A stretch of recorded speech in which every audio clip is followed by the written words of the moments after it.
JBNN keep you informed. I'm Michelle Jones. Before we get into the news, please remember to like, subscribe, leave a comment, and share the news with someone today. Now onto the news. Wanted man Glendon Bull Amos captured by police. A man was listed among the top 10 most wanted, has been apprehended by the Joint Anti-Gang Task Force. He is 46-year-old Glendon Amos, also known as Bull, from Commodore District in Linstead, St. Catherine. Amos was wanted for the December 18, 2022 murder of Sean Paul, also known as Chala, in Buena Vista of the same community. Amos is also the main suspect in the murder of Marion Phillips in Commodore on September 13 last year. A 6-year-old boy was wounded in the brazen daylight attack. Phillips was a mother of a member of the Jamaica Constabulary Force. The police said he is also linked to several other serious and violent crimes in St. Catherine and other parishes. Reports are that on Wednesday, a joint intelligence-led operation with the Joint Anti-Gang Task Force, National Assault on Gangs, Specialized Operations, and the St. Catherine North Police. Reports are that on Wednesday, a joint intelligence-led operation with the Joint Anti-Gang Task Force, National Assault on Gangs, Specialized Operations, and the Jamaica North Police was conducted in the community. During the operation, the police said Amos attempted to evade capture by providing a false name, identifying himself as Glenn Williams, when a vehicle was operated was intercepted on the toll road heading towards Monique, St. Anne. The police said a second passenger, only identified as a 27-year-old Mason from an undisclosed location, was also detained. Man fatally shot by police in St. Mary, 2 guns recovered. A man was fatally shot by the police during an alleged confrontation in the community of Tank Lane, Rakabessa, St. Mary, early this morning. The police reported that 2 loaded guns were seized from 33-year-old Jevon Norcliffe Peart, otherwise called Shotty Bones, a resident of Tank Lane. According to the St. Mary Police, at approximately 12:26 a.m., officers were conducting an operation in the community when they observed Peart standing in a doorway inside a house. The police said that he was seen holding a brown paper bag in his left hand and a gun in his right hand. Upon seeing the police, Peart pointed the firearm at the officers. In response and fearing for their lives, officers discharged their service weapons. Peart was struck and disarmed, said Acting Superintendent of Police of the St. Mary Police Division, Anthony Wallace. A silver .38 revolver was retrieved from his right hand, while another silver .38 revolver was found inside the brown paper bag that he was carrying at the time. Peart was immediately transported to the Port Murray Hospital, where he was pronounced dead. Wallace added, both guns were reported to be loaded with ammunition. The police say a subsequent search of the premises was conducted, and officers discovered additional ammunition on a dresser in a room occupied by the deceased. The police remain committed to removing illegal firearms from communities and ensuring public safety through strategic crime-fighting operations, Wallace asserted. Wallace is also appealing to anyone with information on illegal guns or those involved in criminal activities to come forward. Meanwhile, the fatal shooting is being probed by the Independent Commission of Investigations, INDECOM. 2 guns seized by St. Andrew South Police, man arrested. 2 illegal guns loaded with magazine were seized by the St. Andrew South Police last night during a snap raid on Kid Lane.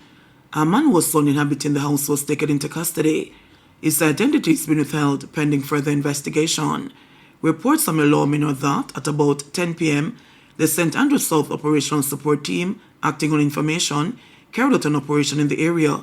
During the operation, a house was searched, where a Browning pistol fitted with a magazine containing 15 9mm cartridges and a Taurus pistol fitted with a magazine containing 5 9mm cartridges were found. The investigation continues. Man gunned down in Portland Cottage, Clarendon. The police in Clarendon are investigating the murder of a 57-year-old man whose body was found with gunshot wounds along a road in Portland Cottage last night. Dennis Garfield Morrison, unemployed, of Content Street in Portland Cottage. Reports are that at about 8:50 p.m., explosions were heard along the Dry Hill Road in the community. The police were summoned, and Morrison was found along the roadway suffering from what appeared to be gunshot wounds. He was assisted to the Mapen Hospital, where he was pronounced dead. The Mapen Criminal Investigation Branch is probing the matter. Deportation flight arrives from the United States.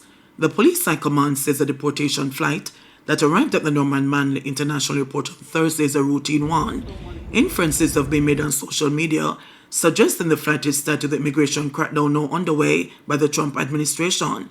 The police say deportation flight arrives in the island from the United States every last Thursday of each month. 57 Jamaicans were reportedly on the flight that arrived Thursday morning. U.S. President Donald Trump has launched an aggressive crackdown on illegal immigrants. More than 5,000 Jamaicans are facing U.S. deportation orders. Whitehall bar attack leaves 2 dead. A visitor to Jamaica is among 2 men who were killed in a brazen gun attack and robbery at a bar on Cameron Lane in Whitehall, St. Andrew on Wednesday. Another man was shot and injured at about 3 p.m. when 3 men with guns in hand exited a motor car and started firing at the group. An eyewitness said that the men were traveling in a car with red plates. The car passed and come back and him come out and start fire. They shot them. The man them were dead inside of the bar of a drink, a resident said. When he shot them a fire, one of them asked the other one if him get the bag. That is the bag that the foreigner youth did have. He must say, you get the bag, and them jump in at the car and drive away, another resident said. The deceased have not yet been identified. The Whitehall Avenue area has been tense in days leading up to Wednesday's double murder and shooting. The police had imposed a 48-hour curfew along Whitehall Avenue and the Manningsville Road in the Kingston 8 community, which ended Sunday at 6 p.m. Acting Superintendent of Police Randy Sweeney, head of the St. Andrew North Police Division, said that although robbery occurred and could be a motive, the police will be looking at all possible motives. The bar has been the subject of similar attacks in the past. On February 1, 2020, a retired policeman who operated the establishment then survived after he was shot 10 times by hoodlums who fired on him. A few days later, on February 19, 2 men were killed in the proximity of the bar. David Anthony Johnson, 19, and the 20-year-old carpenter Shamari Anderson were gunned down by men who again invaded the space. It's like every time there's a shooting or murder on this side of a Cameron Lane, I read this way happen, a resident said. The police said that for some time, there was no tension in the Cameron Lane space, and so the recent security measure was not focused there. As at January 25, the St. Andrew North Division recorded 3 murders since the start of the year. This, however, is just 2 more than the one recorded during the similar period in 2024. There were 7 reports of shootings in the division since the start of the year. Government to spend $400 million upgrading technical and vocational labs in schools. The Ministry of Education and Youth is set to invest $400 million to upgrade technical and vocational labs in high schools across the island. According to the ministry, the investment forms part of the program Transform Education for National Development Trend. The initiative is designed to ensure that students are equipped with the skills needed to manage the increase in demand for technical competences. The ministry says all high school labs will benefit from the lab upgrades over the next 5 years. The ministry says it's also introducing the Education Management Information System, EMIS. The system is expected to provide real-time alerts for student absences and attendance. Permanent Secretary within the ministry, Dr. Casson Troop, says EMIS is currently being piloted in 56 schools across the island. Golding calls for a dialogue to resolve impasse in Clarendon Municipal Corporation. Opposition leader Mark Golding is calling for a dialogue on the impasse between People's National Party PNP and Jamaica Labour Party GLP councillors in the Clarendon Municipal Corporation over its leadership. Following last year's by-election in the Indian Town Division, the Jamaica Labour Party lost its 1-seat majority, with the municipal corporation now evenly split between the 2 political parties. There have been different views on the approach that should be taken as to the leadership of the corporation, with Mayor Joel Williams of the GLP maintaining that he remains chairman. Speaking on Wednesday, Golding said all stakeholders must meet and arrive at an amicable solution.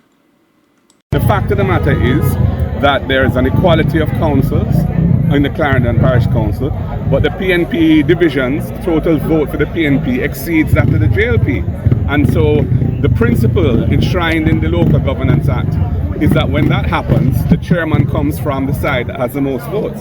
And that's a principle that the PNP councils have been advocating for, and the other side has been ducking it and so on. And it's causing a bit of a rift. I'd love us to get beyond that by having some discussion that maybe they could agree a way forward to cooperate and move forward. 55 bridges to be upgraded under $100 million project. 55 bridges across Jamaica will be upgraded at a cost of $100 million through a partnership with the United Kingdom. The Accelerated Rural Bridge Development Program aims to replace a number of bridges in strategic areas. Minister with Responsibility for Works, Robert Morgan, says many of the bridges have been servicing communities in rural areas for over a century. He cited the Troy Bridge, which was more than 100 years old and collapsed due to old age. Many of these have not been updated to current loads and traffic requirements and are heavily affected by climate change, heavy rainfall, and flooding, as well as natural disasters. It is a build and install project. The bridges will not be built in Jamaica. The company will be building and installing the bridges So it's a much quicker and easier project to implement than the standard approach that we usually take towards the procurement of major infrastructure works. The program is being led by the Ministry of Economic Growth and Job Creation and will be implemented by the National Works Agency.